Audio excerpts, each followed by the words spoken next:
Pernah nggak sih kalian ngerasa capek banget sama kehidupan yang kalian punya?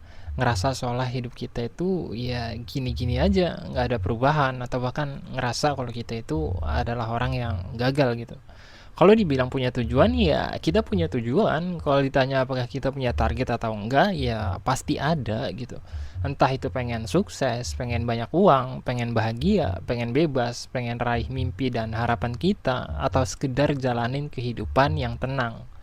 Tapi entah kenapa di dalam proses kita untuk menggapai target dan tujuan itu justru lahir perasaan capek yang sangat amat luar biasa. Perasaan yang bilang kalau usaha kita itu ya sia-sia gitu. Pemikiran yang bilang kalau sebenarnya kita adalah orang yang gagal. Momen kayak gitu bisa datang tanpa diduga-duga, tanpa kita tahu alasannya apa, dan itu bisa sangat amat mengganggu perjalanan dan proses yang kita jalanin. Kita jadi susah buat produktif, kreativitas dan imajinasi kita juga keganggu, emosi kita jadi berantakan. Pokoknya semua rencana, semangat, dan idealisme kita jadi nggak karuan di tengah jalan. Pada fase itu atau pada momen itu, motivasi udah nggak mempan lagi gitu. Kata bijak atau pemikiran filsuf juga udah nggak ada efeknya lagi. Mau satu kelurahan nyemangatin diri kita dan nyuruh diri kita bangkit lagi juga, ya nggak bisa. Karena perasaan kita tetap nggak bisa dibohongin. Faktanya memang kita capek pada saat itu. Jadi, kalau ada teman kita yang bilang, jangan bandingin diri lu sama orang lain bro, itu cuman bikin diri lu terpuruk dan ngerasa gagal. Iya, ya kita tahu gitu, kita tahu kalau bandingin diri sama orang lain itu nggak ada habisnya. Kita tahu kalau jalan dan proses setiap orang itu ya pasti berbeda-beda, kita tahu semua itu. Tapi masalahnya, meskipun kita nggak ngelakuin semua itu, perasaan capek dan lelah itu ya tetap aja datang gitu. Walaupun kita nggak bandingin diri kita sama orang lain, tetap aja kita ngerasa tertinggal. Meskipun kita tahu setiap orang jalan dan prosesnya itu pasti beda-beda, tetap aja kita ngerasa gagal dan nggak berguna. Bahkan ya ketika kita tahu nih, katakanlah kayak gitu, kita paham kalau sebenarnya itu kita udah berkembang, kita tahu kalau sebenarnya itu kita udah punya sedikit demi sedikit pencapaian dari proses dan perjalanan kita, tetap aja perasaan gagal dan capek tersebut datang dan nggak bisa kita tolak gitu. Jadi mau ada orang pakai teori apa kek, mau pakai quotes atau kata-kata bijak apa kek buat nyemangatin diri kita, ya tetap aja nggak ngaruh gitu. Karena kita sendiri sebenarnya tahu jalan keluarnya itu kayak gimana, kita tahu solusinya itu apa, kita tahu kalau seharusnya itu ya kita tetap berproses untuk gapai target dan tujuan kita, tapi tetap nggak bisa jalan gitu. Semua kayak lumpuh aja gitu. Pertanyaannya, apa yang terjadi pada diri kita saat kita ada di momen-momen kayak gitu? Kenapa fenomena itu bisa lahir dan bagaimana cara kita bisa mengatasi problem yang sangat menyiksa tersebut? Well, sebenarnya cukup sederhana, yakni ketika pada faktanya pikiran dan kesadaran manusia dapat mengalami rasa lelah atau rasa capek pada momen-momen tertentu. Dan jangan salah, penjelasan barusan adalah hasil dari penelitian ilmiah yang dilakukan oleh seorang psikolog peraih penghargaan Nobel, yakni Daniel Kahneman. Dalam bukunya Thinking Fast and Slow, Kahneman membagi pikiran dan kesadaran manusia pada dua sistem yang berbeda, yakni sistem satu yang lebih intuitif, cepat, dan emosional, dan sistem dua yang lebih lambat, penuh pertimbangan dan perenungan. Biar gampang dicerna oleh kita sebagai orang awam, kita sebut aja dua sistem tersebut sebagai kesadaran realistis dan kesadaran idealis. Menurut Kahneman, ketika salah satu dari dua kesadaran tersebut lebih dominan, maka akan berdampak pada kelelahan kognitif atau rasa capek dari kesadaran tersebut. Jadi, bukan cuma tubuh fisik kita doang yang bisa capek, kesadaran kita juga jika terus-menerus digunakan, pada akhirnya juga bisa burnout atau bisa lelah gitu. Nah, saat kita mengejar target, tujuan, cita-cita, dan harapan yang kita miliki, maka kesadaran idealis akan cenderung lebih dominan menguasai diri kita, yang berdampak lahirnya rasa lelah pada sistem idealis itu sendiri. Ketika kesadaran idealis kita itu terlalu capek, maka kesadaran realistis akan mengambil alih diri kita dengan pola pemikiran yang jauh berbeda.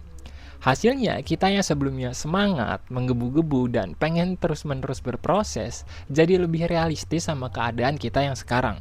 Yang mana kesadaran itu bakal nanya sama diri kita sendiri, apa yang udah kita punya, apa yang ada di hadapan diri kita, apa yang bisa kita sentuh, dan lain sebagainya. Dari situlah perasaan lelah itu muncul gitu. Perasaan gagal, perasaan belum jadi apa-apa, pikiran yang bilang kalau kita masih belum jadi siapa-siapa, dan lain sebagainya. Dan itu adalah proses yang bisa dibilang ya alami. Cara kerja otak manusia dan kesadaran kita ya memang kayak gitu. Jadi kalian nggak perlu bingung atau cemas sama keadaan kayak gitu. Karena rasa capek itu bisa dibilang ya cuman fase atau momen yang disebabkan oleh kesadaran idealis kita yang lagi istirahat, hingga kesadaran realistis kita mengambil alih pikiran tersebut. Justru dengan munculnya kesadaran realistis itu bisa lahir penyeimbang antara idealisme dan kenyataan kita, hingga kita bisa mempertimbangkan ulang tentang apa yang bagi diri kita itu penting, apa yang sebenarnya kita butuhkan, dan apa yang kita tuju dalam hidup kita. Karena kalau pikiran kita hanya dikendalikan oleh pemikiran idealis, maka kita bisa lupa sama hal-hal yang sebenarnya ada di hadapan diri kita. Contohnya kayak waktu yang harus kita bagi ke keluarga kita, tubuh dan kesehatan yang seharusnya kita jaga, dan berbagai hal lain yang ada di sekitar kita, tapi selama ini justru nggak kita perhatiin karena terlalu fokus sama target dan tujuan yang kita kejar.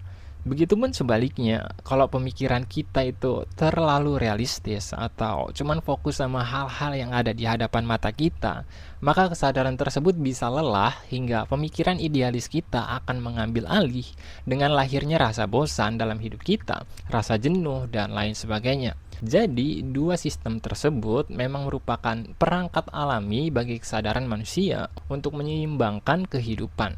Makanya, solusi utama buat kalian yang mungkin sedang berada dalam keadaan capek ketika mengejar tujuan atau target hidup kalian adalah memahami kalau idealisme kita juga ya bisa lelah, dan kita juga punya hal-hal realistis yang seharusnya kita perhatikan. Kalau memang kalian ada di kondisi kayak yang kita bahas di awal tadi, yang ngerasa gagal, ngerasa nggak kuat untuk lanjutin proses kalian, nggak bisa jalan untuk ngejar target kalian lagi, bisa jadi yang salah itu ya bukan targetnya. Yang salah itu ya bukan diri kalian, tapi memang ada momen atau fase cooldown dari kesadaran idealisme kita itu yang menuntut untuk istirahat. Saat hal itu terjadi, ya cukup pahamin aja momennya, dan fokuslah sementara waktu pada kesadaran realistis kalian. Entah itu beres-beres rumah, bersih-bersih kamar, ngabisin waktu bareng keluarga dan teman kalian, atau apapun itu lah pokoknya. Karena mau dipaksa terus idealis juga, ya nggak bakal bisa. Itu sama aja kayak kita nyuruh orang yang kakinya udah gemeter dan hampir lumpuh karena kecapean, buat terus-menerus berlari gitu. Ya nggak bakal bisa. Kalaupun dipaksain, yang ada orang itu bakal pingsan atau bahkan beneran lumpuh ujung-ujungnya. Nantinya kalau udah kayak gitu, kalau kita terlalu memaksakan dan membakar habis idealisme kita, maka kesadaran idealisme kita itu malah bisa tenggelam atau terkubur karena kita ngerasa udah nggak punya semangat lagi buat terus berproses gitu. Padahal itu semua karena kita sendiri yang terlalu memaksakan idealisme tersebut. Kalau udah kayak gitu, kita malah jadi orang yang gagal beneran. Kita jadi kehilangan arah dan tujuan hidup kita. Kita seolah benar-benar menyerah karena idealisme kita udah nggak berfungsi lagi. Jadi sekarang, dengan kita udah memahami keberadaan momen dan fase tersebut, semoga kita bisa lebih menerima dan memahami kondisi diri kita sendiri, yang pastinya butuh untuk diistirahatkan sejenak, karena harapan, impian, dan idealisme kita juga ya bisa capek. Kalau kita udah paham sama momen dan fase tersebut, kemungkinan besar kita mampu untuk lebih berdamai dengan kehidupan dan proses yang kita miliki. Sekian Kosalisme, semoga video ini menemukan kalian. Sampai jumpa.